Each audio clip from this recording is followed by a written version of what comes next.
సిద్ధరామయ్యకు మధ్యలో ఒక పాత్ర నిర్వహించింది అధిష్టానం. మరి అలాంటి పరిస్థితి తెలంగాణలో కూడా చేయాల్సి రావచ్చు.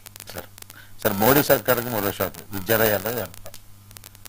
మోడీ సర్కార్ ఇప్పుడు ఒక విధంగా రేవంత్ రెడ్డి ప్రభుత్వంలాగా వాళ్ళు కూడా ఎదురు దెబ్బలో ఉన్నారు. రేవంత్ రెడ్డిని గడ్డ పీకగలిగారు, కానీ ఇప్పుడు పార్లమెంట్ లో వాళ్ళు పెట్టాలనుకున్న అతి ముఖ్యమైన నియోజకవర్గాల పునర్విభజన, ఒకే దేశం ఒకే ఎన్నికలు, అలాగే ముఖ్యమంత్రులు అయినా సరే 30 రోజులు జైల్లో ఉంటే వాళ్ళ పదవిలోకి రాకూడదు, ఇలాంటి చాలా కీలకమైన రాజ్యాంగ సంబంధమైన బిల్లులతో వాళ్ళు ముందుకు వచ్చారు. కానీ ఈ బిల్లులేవి సభలో పెట్టలేకపోయారు. పెట్టి ఓడిపోవడం కాదు, అసలు సభలోకే ప్రధానమంత్రి హోంమంత్రి రాలేని పరిస్థితి వాళ్ళు ఎదుర్కొన్నారు.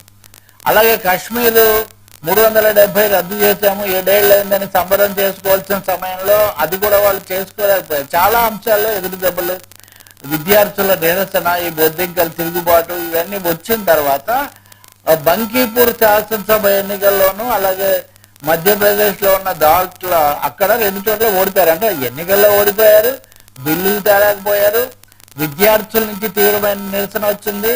అంతర్జాతీయంగా మోడీ చాలా సన్నిహితంగా మెలిగినటువంటి ట్రంప్ చాలా పల్టీలు కొట్టి ఆయన ఒక తీవ్రమైన సంక్షోభంలో చిక్కుకుపోయారు. సో ఇది మోడీ ప్రభుత్వం జోష్లో దూచుకుపోతున్న సమయం కాదు, ఒక ఎదురు దెబ్బ కాచుకుంటున్న సమయం.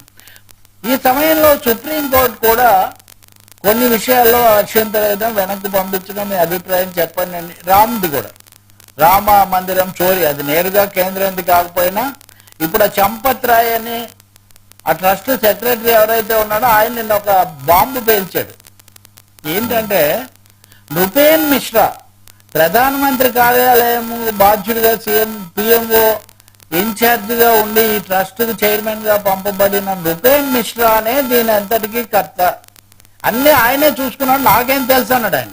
సో రామ బాణం కూడా కొంచెం బెడిచిపోతున్న పరిస్థితి. ఈ సమయంలో విద్యా సంస్థలకు సంబంధించి గతంలో ఒక బిల్లు తెచ్చారు, వివక్షత నిరోధక బిల్లు అని, యాంటీ డిస్క్రిమినేషన్ యాక్ట్.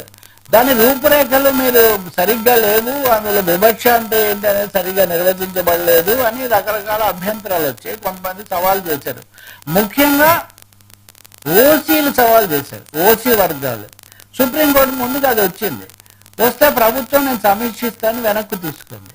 ఇప్పుడు చాలా గట్టిగా అఫిడవిట్ ఇచ్చి మరీ చెప్పారు, మేము దాన్ని వెనక్కి దాన్ని మరొకసారి సవరించి తమ సముఖానికి వస్తామని చెప్పారంటే మొన్న ఎన్నికల్లో ఓటమి తర్వాత ఈ పై వర్గాలను దూరం చేసుకోవడమా, లేకపోతే ఈ బిల్లును మరింత ఈ చట్టానికి మరింత పదును పెట్టి వివక్షతను ఆపడమా అన్న ఒక డైలమాలో ప్రభుత్వం పడిపోయింది.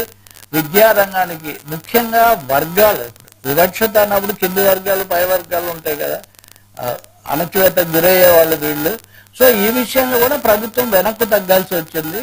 ఏం జరుగుతుందో తెలియని ఒక డైలమాలో ఉంది. సో చాలా విషయాల్లో, అది కాకుండా అమెరికా కూడా చైనా మీద దెబ్బతీయడం కోసం భారత్ వ్యతిరేకంగా కొన్ని చర్యలు తీసుకోవడం మొదలుపెట్టింది. వీటి విషయంలో కూడా నిర్ణయాత్మకంగా డెసిసివ్ గా మనం ఏమీ చేయలేని ఒక పరిస్థితి ఇప్పుడు